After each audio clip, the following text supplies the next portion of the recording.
Part 2 of our Defending the Family Week. Now, this is a good guy. Author William Gardner has written some of the finest books about family and society ever published. That's not hyperbole, I mean it. Wonderful stuff. And I think if you were American or maybe British, you'd be far more celebrated than you are in Canada. List the books you've written. They're big as well. Well, the trouble with Canada 20 years ago. Yep. The trouble with Canada still, last October, which sold out in about 3 months. The War Against the Family was written in 1993, but it's still very current. Yeah.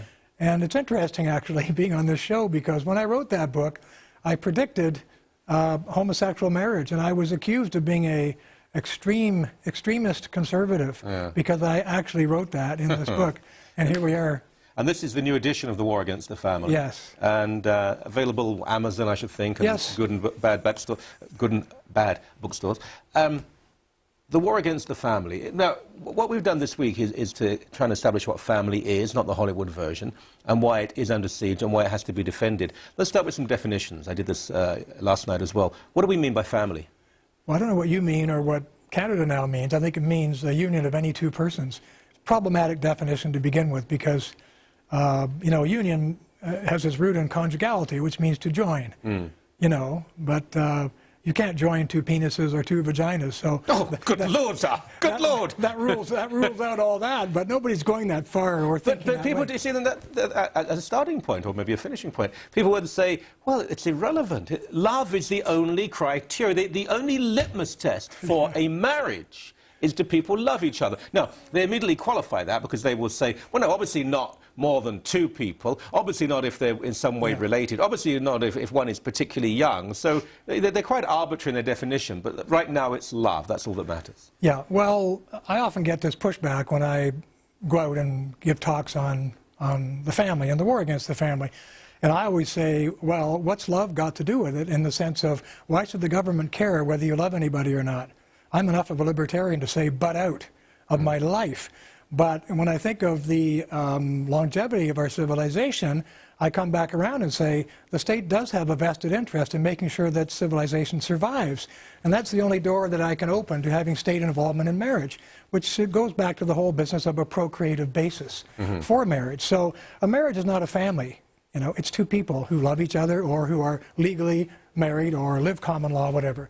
To be a family, I think you're talking about forming a union with the prospect of children. Whether or not you can have them, which is unfortunate if you can't, but want them anyway, is another issue.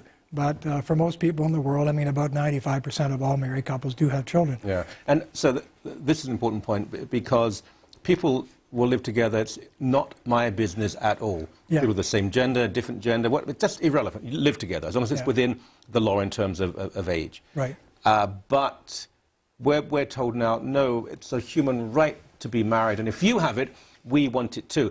But marriage was always defined as something which, in a way, in a social sense, was selfish, because it was about prolonging the life of the culture, of the state. Some people choose not to have children. Don't quite understand that myself. Some people can't have children. But that's not the norm. The norm is procreation. There will be children. Yeah, because society and civilization makes policy as a shotgun, not as a rifle.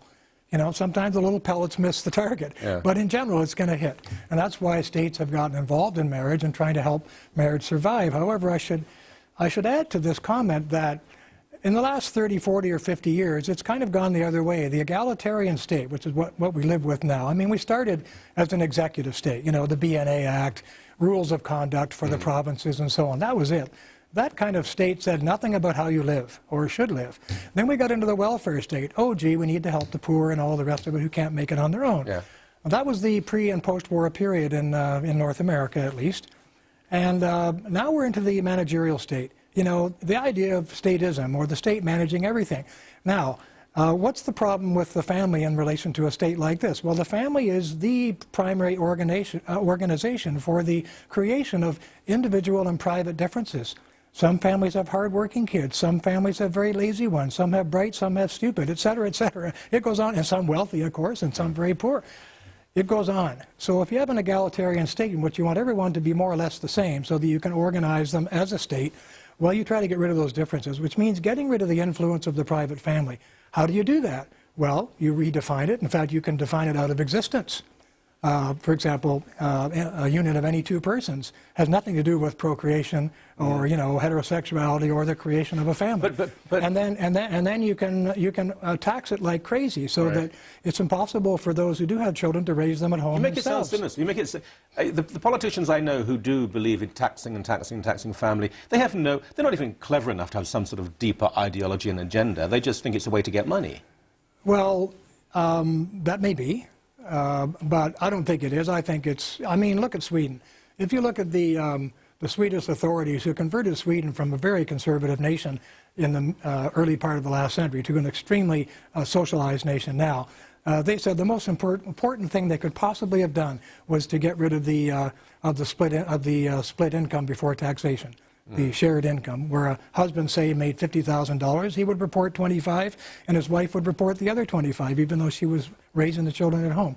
They said, if we can get rid of that, we can drive them all out to work, into the workforce, put the children into government daycare programs. Well, in Sweden, I mean, it goes all the way through. Almost everything you do at every stage of life is provided by government. They're a very family-friendly society, by the way, but it's all the state providing everything that families need. The playgrounds, the schools, the kindergartens, the subsidized homes for the young marrieds. Intentionally with no dining rooms, by the way. They only have a common dining room in those residential facilities. And Sweden is a country that could well be the first country to give in to Sharia law and Islamic fundamentalism. Well, I think when you strike out with moral relativism and you teach it in the schools, remember Jefferson, who said that the philosophy of the schoolroom in one generation would be the philosophy of the nation in the next. And I think that is why so-called change agents get into the school system. They want to change the minds of the students, and they want them to learn a public philosophy and not a private philosophy, which is what they learn at home. I mean, they learn religion, for goodness sake, at home. They learn universal moral values at home, and so on. Whereas in school, they learn, more or less, most of the time, moral relativism and all this kind of thing. We'll have you back for another segment, so stay with us. Great stuff. Thank you. If people attack the family, you can argue with them or hit them with this book. It is substantial. The War Against the Family. William D. Gardner is the author. He's written many other books too, and he's been writing on this issue for many years. And if I may say, in a very sophisticated, secular, progressive way. Whenever we talk about family, immediately we get, oh, you're religious. I don't even know if you're religious at all, Frank. I've known you for years. I have no idea what your religious beliefs are. It's irrelevant here. We're not talking about that. These are not biblical arguments. They're arguments, common sense arguments about family. But the war against the family, is that rhetorical? Is there a war against the family? I think there has been a war against the family since the time of Plato. I mean, in his Republic, he laid the template for the war against the family for the reasons I gave you. Last time, he said it's a private institution. We want equality amongst these various ranks of people. Not between the ranks, by the way. He knew that a colonel or a professor was a different kind of person than, say, a worker. Yeah. So he wasn't an egalitarian. But he wanted children to be raised by the state, not even to know their parents, so they'd be taken away at birth, And if you follow that whole trend up, I mean, right through Marx and Engels in the 19th century, Rousseau before them, right up into the modern socialist state, you see the same kind of program, the statist program to basically convert these private family phenomena into public phenomena. Well, you mentioned that Rousseau, this direct influence on Robespierre in particular and the French revolutionaries, leading to the first example of total war and forms of ethnic cleansing in parts of France, and a brutal, oppressive regime throughout Europe and a war against marriage, by the way. Of course, yes. In that revolution. Their idea was that if there was no meeting of minds at every moment, then there was no marriage. Yeah. Well, in Canada, we've done the same thing. Well, and just to continue this, and people should also know, appallingly racist as well. If you look at Napoleon's treatment, appallingly racist. If you look at Napoleon's treatment of black and Arab people when he's expanding his empire, you spoke about the left. In the Soviet Union, children being encouraged to and delighting in denouncing their parents, and they were arrested and shot. Yeah. Now, we haven't achieved this so far in Canada, but there are people who think that the family is actually an obstacle to social progress. Well, we have in a sense. I mean, we haven't gone as far as those states. We're not a total state like they are or were, but we've gone quite a ways in that direction. I would say now quite a few parents are, I wouldn't say openly frightened, but kind of subliminally afraid of what might happen to their kids at school. For example, the kid falls down when he's playing hockey in the backyard. He goes to school with a black eye. My God, what's he going to say to his teacher? You know, are we going to get a social worker at the door thinking that their daddy beat them? It's always the daddy, the mother never beats anybody, you know, that kind of thing. You know what I mean? So there is a kind of fear. I would say Canada now is a somewhat frightened country in terms of public discussion, in terms of the rights of parents over their own children. But you paint a picture which is not completely fictional, because I've interviewed enough people who've gone through this. However, for the most part, teachers are pretty worldly, decent people. They know if they know if that kid comes from a troubled home or not. Social workers, they can be irritating, they're young and they have an agenda, but the older ones seem to be a little bit more worldly. There are problems, but it's not quite as bad as what... Well, you're right that there are teachers. I've interviewed them myself when I wrote this book. I had to interview quite a few teachers and look at their textbooks, which were quite shocking, and I discuss in this book what I found in those textbooks and the anti-family program in them. But some of the teachers would say, Mr. Gardner, the ministry does tell me how I'm supposed to teach these kids, but when I'm in this classroom, I close the door. You know, this is my classroom, and I tell them what I think I ought to tell them. So you do have that kind of internal rebellion.